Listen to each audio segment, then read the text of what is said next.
Zemal Asmina.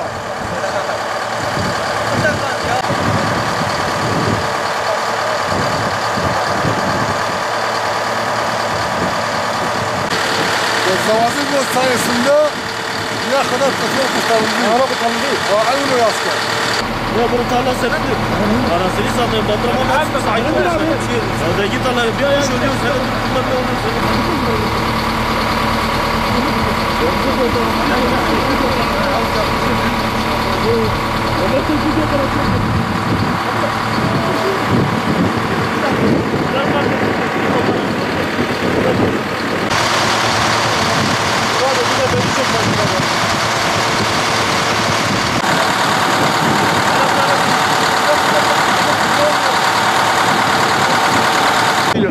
Tekrar sana yalan.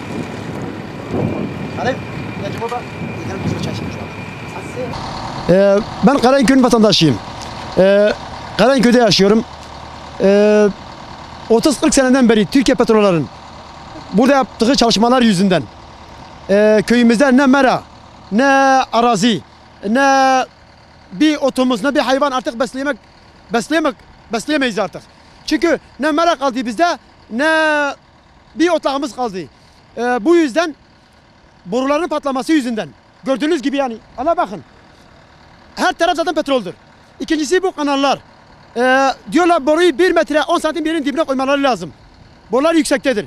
Çift sürdüğümüz zaman patlıyor. Patladığı zaman da suçlu oluyoruz. Ondan sonra da gidip ses çıkarttığımız zaman da bize diyorlar ki ya bak tehdit ediliyoruz daha doğrusu. Bizi işle, suyumuzu kesmekle bilmem neyle bir sürü tehdit alıyoruz. Besleyemez durumdayız. Şu anda benim bir hayvanım yok. Daha önce bak kampa gidin sorun.